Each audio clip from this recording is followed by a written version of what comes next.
तिथि 29/6/1971। अव्यक्त बाप दादा मधुबन। नॉलेज की लाइट से पुरुषार्थ का मार्ग स्पष्ट।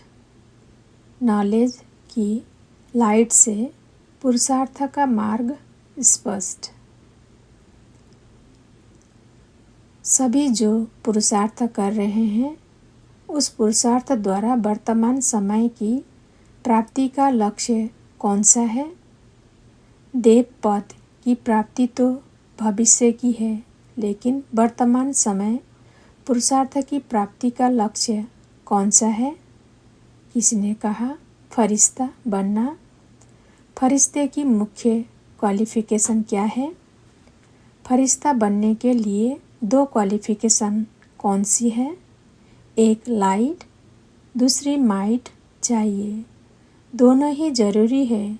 लाइट और माइट दोनों ही फरिश्तेपन की लाइफ में स्पष्ट दिखाई देते हैं। लाइट प्राप्त करने के लिए विशेष कौन सी शक्ति चाहिए? शक्तियाँ तो बहुत है ना, लेकिन माइट रूप व लाइट रूप बनने के लिए एक एक अलग गुण बताओ। एक है मनन और दूसरी है सहन शक्ति। जितनी सहन शक्ति होती है उतनी सर्वशक्तिमान की सर्वशक्तियाँ स्वतः प्राप्त होती है। नॉलेज को भी लाइट कहते हैं ना, तो पुरुषार्थ के मार्ग को सहज और स्पष्ट करने के लिए भी नॉलेज की लाइट चाहिए। इस लाइट के लिए फिर मनन शक्ति चाहिए, तो एक मनन शक्ति और दूसरी सहन शक्ति चाहिए। अगर यह दोनों ही शक्तियाँ है तो फरिश्ते स्वरूप का चलते फिरते किसको भी साक्षात्कार हो सकता है। सहन शक्ति से सर्व गुणों की प्राप्ति हो ही जाती है।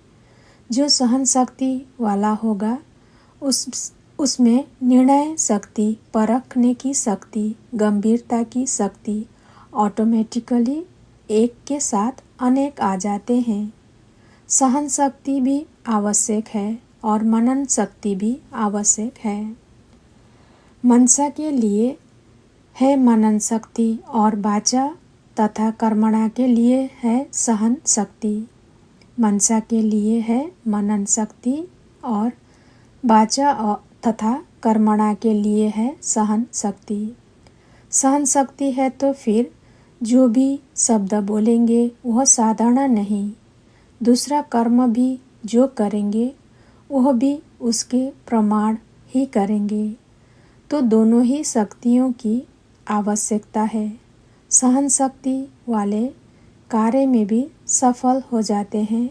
सहन शक्ति की कमी के कारण कार्य की सफलता में भी कमी आ जाती है। सहन शक्ति वाले की ही अव्यक्त स्थिति व शुद्ध संकल्पों के स्वरूप की स्थिति रहेगी।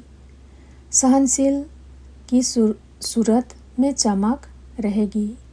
कैसे भी संस्कार वाले होंगे तो भी उनको अपनी सहन शक्ति से टेम्पररी टाइम के लिए दबा लेंगी।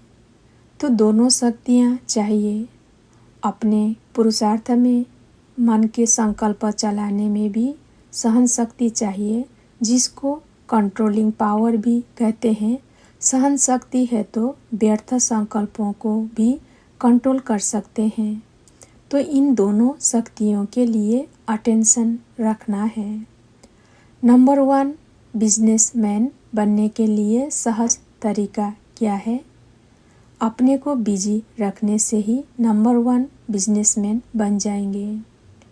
जिसको अपने को बिजी रखना नहीं आता है वह बिजनेसमैन के भी लायक नहीं कहा जाएगा। यहाँ बिजनेसमैन बनना अर्थात अपनी भी कमाई और दूसरों की भी कमाई। इसके लिए अपने आप को एक सेकेंड भी फ्री नहीं रखना। कौन सा नंबर का बिजनेसमैन हो? जितना यहाँ गैलअप करेंगे उतना समझो अपना भविष्य के तख्त को भी गैलअप करेंगे। चांस अच्छा है, जो भी करने चाहे वो कर सकते हैं। फ्रीडम है सभी को। जो जितना चांस लेता है उतना समझो अपने तख्त का निशाना पक्का करता है।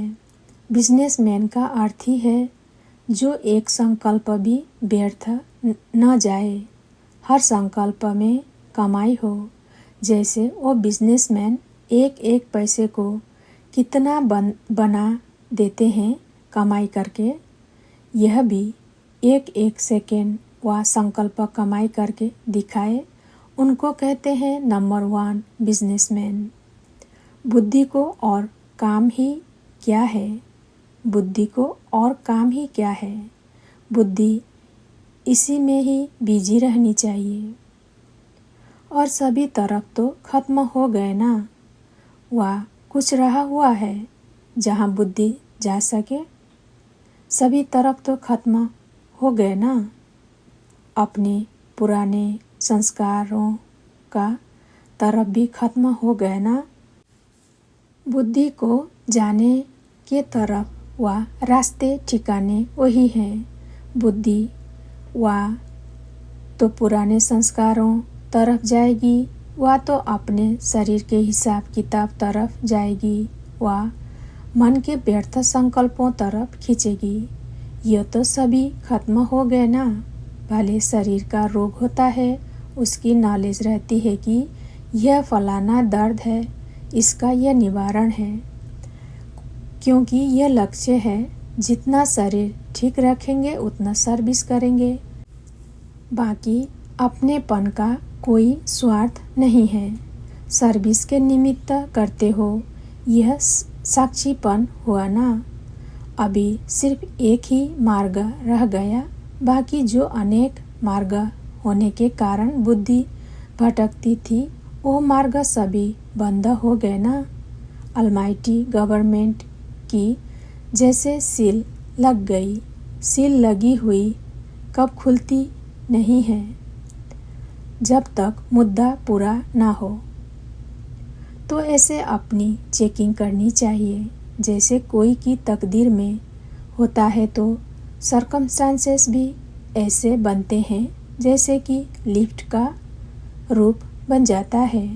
यहाँ भी जिसकी कल्प पहले की तकदीर व ड्रामा की नूंद है, भले अपना भी पुरुषार्थ करता है, लेकिन साथ साथ यह लिफ्ट भी दैवी परिवार द्वारा मिलती है और बाप दादा द्वारा भी गिफ्ट मिलती है। तो यह भी चेक करना है कि अब बाप दादा द्वारा व दैवी परिवार द्वारा किस किस प्रकार की गिफ्ट प्राप्त हुई है। बड़े बड़े आदमियों को गिफ्ट मिलती है तो शोकेस में उसे संभाल कर रख देते हैं, उससे अपने देश का नाम भला करते हैं। और यहाँ जो समय प्रति समय गिफ्ट प्राप्त हुई है, उस द्वारा बाप दादा का और कुल का नाम भला करना है। अच्छा, जैसे आप लोग शुरू में जब सर्विस पर निकले तो नॉलेज की शक्ति तो कम थी, लेकिन सफलता की शक्ति के आधार से हुई त्याग और स्नेह। बुद्धि की लगन दिन रात बाबा और यज्ञ के तरफ थी। जिगर से निकलता था बाबा और यज्ञ। इसी स्नेह में ही सभी को सहयोग में लाया। इसी स्नेह की शक्ति से ही केंद्र बने। तो आदि स्थापना में जिस शक्ति ने सहयोग दिया, अंत में भी वही होना है। पहले साकार स्नेह से ही मन मना भव बने। साकार स्नेह ने ही सहयोगी बनाया व त्याग कराया। संगठन और स्नेह की शक्ति से घेराव डालना है। अभी देखो, बाहर विलायत में भी सर्विस की सफलता का मूल कारण स्नेही और सहयोगी बनने का घेराव है। ज्ञान का प्रैक्टिकल सबूत यही स्नेह और संगठन की शक्ति है। सर्विस की सफलता का मूल आधार यह है। कहाँ भी रहते यह सोचना चाहिए किस रीति ऐसी प्लानिंग करें जिससे संदेश देने का कार्य जल्दी समाप्त हो। अभी तो बहुत रहा हुआ है। स्नेह से त्याग का भी जंप देने का उमंग आता है। आप सभी ने त्याग कैसे किया? रग रग में स्नेह भर गया, तब जंप दे सके। फॉरेन वालों को भी लिखकर भेजना कि अब जैसे ईश्वरीय खुमारी और खुशी में रहते आगे बढ़ते जाते हो, वैसे ही सदा खुमारी और खुशी में रहते सर्विस में सफल होते रहेंगे। विजय का तिलक तो लगा हुआ है। अपना विजय का तिलक सदैव देखते रहना। बाकी अभी तक जो किया है उसके लिए बाप दादा भी देखकर हर्षित होते हैं, लेकिन आगे तो बढ़ना ही है। कोई बारिश बनाओ तभी शाबाश देंगे। अभी तक जो किया है उसमें हर्षित होना है। वाह वाह करने का कार्य भी करना है। हर्षित इसलिए होते क्योंकि खुमारी और खुशी अच्छी रीति कायम है। अभी तक रिजल्ट बहुत अच्छी है।